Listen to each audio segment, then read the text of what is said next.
ఈ రోజు మన స్వేచ్ఛలో successful ham radio operator Yamini గారిని కలుసుకుని తన హ్యామ్ రేడియో జర్నీ గురించి తెలుసుకుందాం.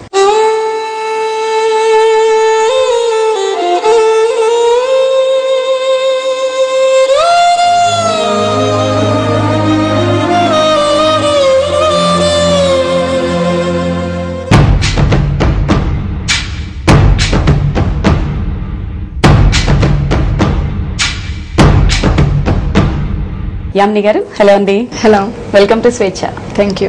యామిని గారు, first person, first place, first prize అనే వాటి మీద కుతూహలం ఎక్కువ ఉంటుంది.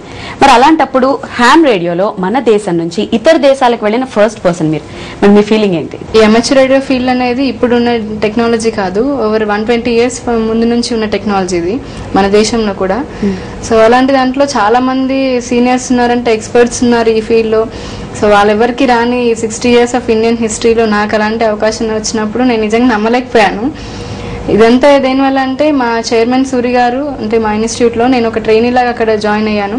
ఒక స్టూడెంట్ మెంబర్ లాగా జాయిన్ అయిన తర్వాత మెల్లిగా వాళ్ళు ఆర్గనైజ్ చేసిన ఇంటర్నేషనల్ ఈవెంట్స్లో మేము పార్టిసిపేట్ చేశాము. నేను ఒక వాలంటీర్ లాగా దాంట్లో సపోర్ట్ చేశాను. అక్కడికి వచ్చిన ఫారినర్స్ నన్ను అడిగారనమాట, ఈ అమ్మాయి బాగా అంటే హెల్ప్ చేస్తుంది, నేర్చుకుంటుంది. అప్పటికి లైసెన్స్ రాలేదు నాకు. ఆ తర్వాత 2007లో వాళ్ళు ఒక ఎమర్జెన్సీ మేనేజ్మెంట్ ట్రైనింగ్ ప్రోగ్రామ్ అని పెట్టారు ఆస్ట్రియాలో, జర్మనీలో. దానికి సెలెక్ట్ చేయాలి 8 Indians అని చెప్పని నా పేరు కూడా వాళ్ళు ఇచ్చిన లిస్ట్ లో ఉందన్నమాట.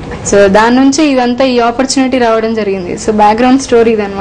ఇలాంటి ఆపర్చునిటీ ఫస్ట్ ఛాన్స్ నాకు రావడము, ఇంత పేరు వస్తుందని నేను అప్పుడు అనుకోలేదు, కానీ ఏదో చేయాలని తపనతో ఉన్నాను కాబట్టి సో ఇట్ వాజ్ థ్రిల్లింగ్ అనమాట. యామిని గారు, మన దేశంలో హ్యామ్ రేడియో అనేది పెద్దగా ప్రచారంలో లేని సబ్జెక్ట్, మరి దాని గురించి కొంచెం వివరంగా చెప్తారా? ఈ హ్యామ్ రేడియో అనేది ఇట్స్ బేసికల్లీ ఒక సైంటిఫిక్ హాబీ. ఈ హాబీలో ఇప్పుడు అన్లైక్ మ్యూజిక్ కానీ డాన్స్ కానీ వాటిలో చేరాలంటే మనకి ఎలాంటి శిక్షణ అవసరం లేదు. అంటే శిక్షణ కావాలి కానీ మనం ఎగ్జామ్ అలాంటివి ఏం రాయక్కర్లేదు. ఇది టెక్నాలజీకి సైంటిఫిక్ హాబీ కాబట్టి government of India, ministry of communication వాళ్ళు ఒక ఎగ్జామినేషన్ కండక్ట్ చేస్తారు. మన దేశంలో 12 ఏళ్ల పైబడిన ఎవరైనా ఈ పరీక్ష రాయొచ్చు. దానికి బేసిక్ ఎలక్ట్రానిక్స్, మోడ్స్ కోడ్ అని ఒక వెరీ ఓల్డ్ మోడ్స్ కోడ్ అనమాట. అందరికి ఇప్పుడు తెలిసే ఉంటుంది, ఒకసారి ఎప్పుడో ఒకసారి వినే ఉంటారు అది. తర్వాత రూల్స్ అండ్ రెగ్యులేషన్స్, ఇది వైర్లెస్ టెక్నాలజీ కాబట్టి దాన్ని ఇప్పుడు ఇది ఎంత సింపుల్ అంటే ఒక వెహికల్ డ్రైవ్ చేయాలంటే ఒక డ్రైవింగ్ లైసెన్స్ కావాలి మనకి, అలాగే రేడియో ఆపరేట్ చేయాలంటే రేడియో లైసెన్స్ కావాలి. ఆ ఎగ్జామ్ పాస్ అయితే కనుక మనకి గవర్నమెంట్ ఆఫ్ ఇండియా వాళ్ళు పర్మిషన్ ఇస్తారు, అంటే లైసెన్స్ ఇస్తారనమాట. ఆ లైసెన్స్ లో మాకు ఒక యూనిక్ కోడ్ ఇస్తారు, దాన్ని మా భాషలో కాల్ సైన్ అంటాము.